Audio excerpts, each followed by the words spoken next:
All right, y'all. So we had an absolutely explosive Senate Judiciary Committee hearing today. All kinds of stuff went on. Josh Hawley went off, absolutely went off on Mark Zuckerberg, actually forcing Mark Zuckerberg. I guess you didn't force him, but Mark Zuckerberg actually stood up, turned around, and apologized to some victims of some child predators online from Instagram after Josh Hawley berated the guy for almost his entire 5 minutes, saying, who have you fired over this? What are you going to do about it, blah, blah, blah. You knew about it and did nothing. Mark Zuckerberg even said to that question specifically, I'm not going to answer that question. And Josh Hawley retorts, well, yeah, that's because you didn't fire anybody. Holy crap, he went off. Lindsey Graham told Mark Zuckerberg he's got blood on his hands. Lindsey Graham, of all people, coming from, get this, the same guy who would love to nuke Iran with no evidence. Of course, we do have some evidence now, which, by the way, Iran said they would retaliate if Biden decides to strike any Iranian nationals or anything belonging to Iran that's either on their territory or outside of their territory. They would absolutely retaliate in the fiercest possible way, right? So it's not looking good. There's rumors going around that Biden wants to bomb Iran. This is absolutely nuts. Lindsey Graham, like I said, would love to just nuke that place. He even said it before all this, right after the October 7th attack. He said that he, pretty much if he was president, that he would launch a war into Iran and obliterate Iran, or try to obliterate Iran, because it's not going to be easy. It's not going to be like walking into Iraq with a few tanks like we did in 1991. Yeah, it was 1991. Yeah, it's not going to be like that at all.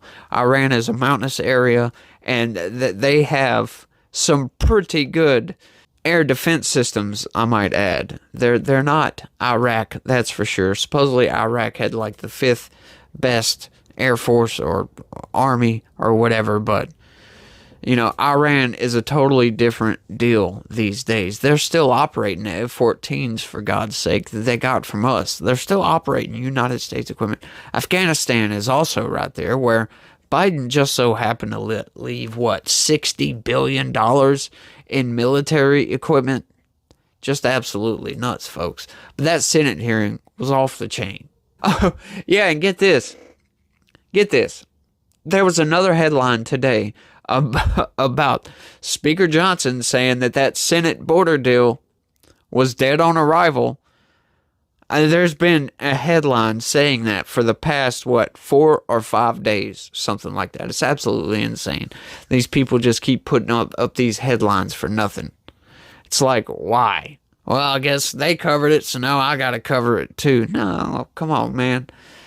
Wait until the damn deal actually fails in the House before you make a story on it, but whatever. What's up, everybody? How the hell's your day going? I hope y'all are having a pretty good day. I know we're doing all right over here. This here is Legitical Response. We cover political news. We keep you up to date on what's going on inside the government. We keep you informed, let you know about what Congress is doing, what the White House is doing, Supreme Court rulings, all that. We keep you informed because staying informed is the first part of the battle. If you know what you're fighting against, then you can stand up and fight. And it actually means something. Of course, we're not condoning violence. I'm not talking about physical altercations, of course. I'm just talking about vocally pushing back on this woke ideology, this gender stuff, all this other stuff, the Democrats and their absolute insanity that they've got going on right now. So, if you're interested in keeping up to date and staying informed and staying on top of what the government does, do me a favor, smash that subscribe button for me and turn on your notifications. It would be a big help, and I would be greatly appreciative, if you know what I mean. And if you also could, look right below the video right now, stop what you're doing, look below the video and smash that like button for me, if you don't mind. I would greatly appreciate it. But let's get into the news right quick. This is something I've covered before, but it's official now, so let's get it, y'all. House committee votes to impeach Biden DHS Secretary Mayorkas. Finally, right? I told you I'd cover it. Now we're covering it. It's about damn time, too. So let's see exactly what they're talking about here. Check it out, y'all. Late Tuesday night, the House Homeland Security Committee approved 2 articles of impeachment against Homeland Security Secretary Alejandro Mayorkas. The party line vote triggers a floor vote in the House as early as next week to impeach Biden's controversial official. 2 of them, huh? You might be thinking, what's that? It's actually something I've been screaming for a while. Yeah, I'm sorry. I read the first few lines, and I happened to see that, and I was like, I got to go out there and do that. But if you didn't know, by the way, most of this stuff, every video I do, there's no script. This all just comes right off the top of my head. So, you're getting it as I get it. I do not ever read the entire story before I come out here. So, a lot of times, I'm getting new information, just as you're getting the new information. So, just, keep that in mind. I don't know if it really matters, but I don't script any of my videos, so this is how I actually feel. So, let's go, though. The impeachment articles accuse Mayorkas of having repeatedly violated laws enacted by Congress regarding immigration and border security, and of having made false statements to Congress that the border is secure and closed, and that DHS is in operational control of the border. Now, I just talked about this. As a matter of fact, I probably talked about it on every single border video I've ever done, which I do a lot because we have an insane crisis going on right now on the southern border. There's all kind of different factors coming in from different angles, if you want to know what I mean. We got Texas fighting the feds, the DHS. Right now, they got the National Guard down there kicking DHS out of Shelby Park because DHS won't do its job. We've got impeachment articles, which is, covering this right here. And then we've just got the, as a matter of fact, another headline I read was Oregon is now calling for a state of emergency over fentanyl, basically. And where does that fentanyl come from? 98% of all fentanyl that comes into the United States comes in through and across that southern border because Alejandro Mayorkas and Joe Biden will not do anything to stop the flow of migrants. As a matter of fact, they are aiding and abetting illegal migration. They're helping the cartels smuggle humans across that southern border. And then once they get over here, they take them to anywhere they want to go. Bring them to a sanctuary city. Now these sanctuary cities are being absolutely overrun with illegal immigrants who want a better life. Right? The problem with that is they came across the border illegally. Plus, they're overloading the systems. It's nuts, folks. If you haven't kept up with it, I would suggest look into it beyond what I'm going to cover right here because this is focusing mostly on Mayorkas impeachment. But I've got many videos where I talk about this and I talk about a lot of the destruction that's going on. Yes, there's a lot of destruction. People's lives are getting ruined, absolutely ruined because of this border crisis. And Joe Biden's not doing a damn thing about it. The vote followed a long hearing during which Republicans made their case for the removal of the embattled official, noting record-high border crossings of illegal immigrants and mass releases of illegal immigrants into the U.S. interior. The GOP members also accused Mayorkas of violating immigration law, which we've all seen the video. If you keep up with this channel, you've seen them repeatedly violating U.S. law. They lifted a fence that Governor Greg Abbott installed to keep people from crossing the Rio Grande River and possibly drowning. To stop those people from coming across, DHS got a forklift, lifted that fence up, and hundreds of migrants, you see the video. I'm not going to play it right now, but it's absolutely nuts. They've been violating federal law since January 20th, 2021. Chairman Mark Green said, "Today is a grave day. We have not approached this day or this process lightly. Secretary Mayorkas' actions have forced our hand. We cannot allow this border crisis to continue." Rep. Clay Higgins, who, by the way, is my representative in Congress, He's a pretty good. He's not, he's a Freedom Caucus member, but I'm kind of iffy on him. I'm not sure. I've done a little bit digging into him, but he voted for Kevin McCarthy. He wasn't one of the holdouts, so it's like, he's a little bit rhino-ish, I guess you could say, but he does really good on border security, on the Homeland Security Committee. He does really good on that, but other stuff, I'm not so sure of. Like I've said before in a previous video, I'm probably not going to vote for him again. It just depends on who is up for election. My colleagues across the aisle seem to say that it's acceptable that we've had 10 million illegal crossings in 3 years, and we've had pushing 300,000 Americans dead from opioid overdose. I'm sorry, I was trying to emulate him, but I'm not doing very good. So I'm going to stop now. I apologize. Americans dead from opioid overdose. We're losing our country down there. And the man responsible for executing that policy is Alejandro Mayorkas. Earlier in the day, Mayorkas released a letter defending his record and belittling the proceedings. He wrote, "I assure you that your false accusations do not rattle me and do not divert me from law enforcement." What law enforcement? That's what I'd like to know. What law enforcement is he talking about?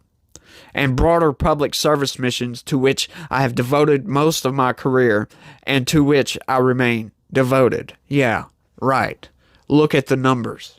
Sorry. He claimed that record-breaking border crossings were due to problems with our broken and outdated immigration system are not new, calling the allegations against him baseless and inaccurate. What is baseless and inaccurate is that statement, because what he's trying to do here, and most people fall for it, so if you fall for it, it's okay, because a lot of people don't really know the issue right there. He's talking about the broken immigration system, right? And I'll explain it right quick. This is people that go to a port of entry and fill out the application to become a citizen, and then they go through the process. That system takes a very, very long time.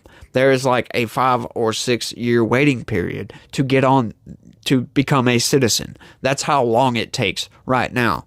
You could say that is a broken system. However, given the amount of people that are applying for citizenship, it's just overloaded. That's all. However, what he's being impeached for is a totally different subject altogether.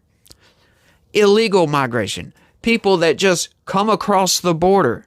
That's what we want to stop. That's why you're getting impeached. You're not getting impeached because of a broken migration system. You're getting impeached because you're lifting the damn fence and allowing migrants to flow into this country illegally. And you're just letting them go anywhere, giving them a court date, and then they never show up for that court date, right? Most of them don't even get a court date. They're just shipped off to wherever the hell they want to go.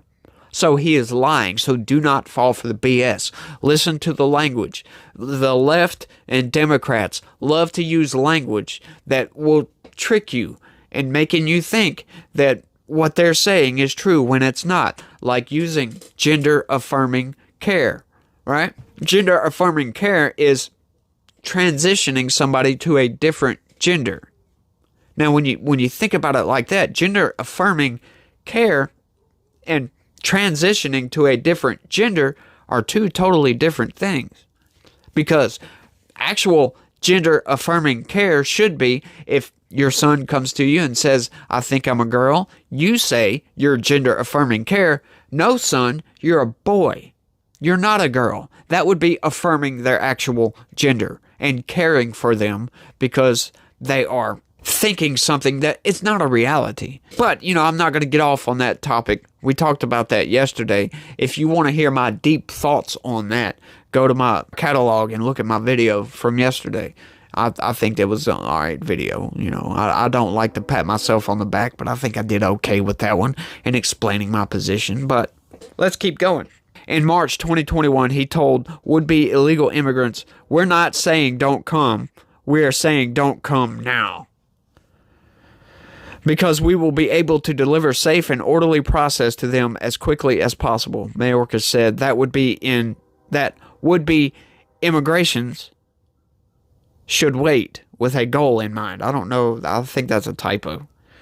While claiming to Americans that the border was closed, he told the world, "Give us time to build an other safe way to arrive in the United States and make the claims that the law permits you to make." If the House votes to impeach Mayorkas, the case will go to the Senate for trial, in which, when it does, he will be acquitted and he will remain in his position. However, I don't think he should be acquitted for lying to Congress. He should not be acquitted for that one. There is absolute proof that he's lied to Congress on several occasions, right? He's lied about the numbers. He's lied about having operational control. He's lied about what he's doing, right? Because there's been many discussions and asking him why they're not implementing technology that Congress approved to be paid for. They're not implementing that technology. And he said they was, and then come to find out they weren't. So that's at least 3 provable occasions that he's lied to Congress. However, every time he goes in front of Congress or the Senate for any kind of congressional or Senate hearing, he is the best at dodging questions, at answering a different question than what was asked. He loves doing that. He is the best at that. As a matter of fact, if you want to learn how to dodge questions and answer different questions and make the person that asked the question be like, okay, and just sit, just go on about their business, go watch Alejandro Mayorkas in any of these congressional hearings. Any and all of them. It is a masterclass at how to dodge questions. So, he has lied, like I said, several times, but there's at least 3 outright provable that he's lied to Congress at least on 3 occasions. Bare minimum. So, he should not be acquitted for that. But considering government is hyper-polarized and hyper-partisan right now, he's going to be acquitted because the Democrats are running the Senate. Which is absolutely nuts. This guy should be impeached on the facts, regardless of your partisanship, right? You look at the facts, you look at that one video of him lifting that fence up. Impeachment. Boom. Right there. Impeachment. But you guys, let me know what y'all think about this. Is Mayorkas going to actually be impeached? Will the Senate actually find him guilty of these crimes of lying to Congress and violating federal law? Or, like I think, will he just be acquitted and will continue business as usual? Let me know what you think down in the comments section. And that's all I got for this video. I want to thank everybody for watching. I sure do appreciate it. And like I said, if you're new around here and you want to keep up to date, smash that subscribe button for me. And if you could, don't forget to hit that like button. I would be very, very grateful to you if you could do that. Thank you very much. And like I said, thanks for watching. Y'all try to have a good day and be positive. Peace.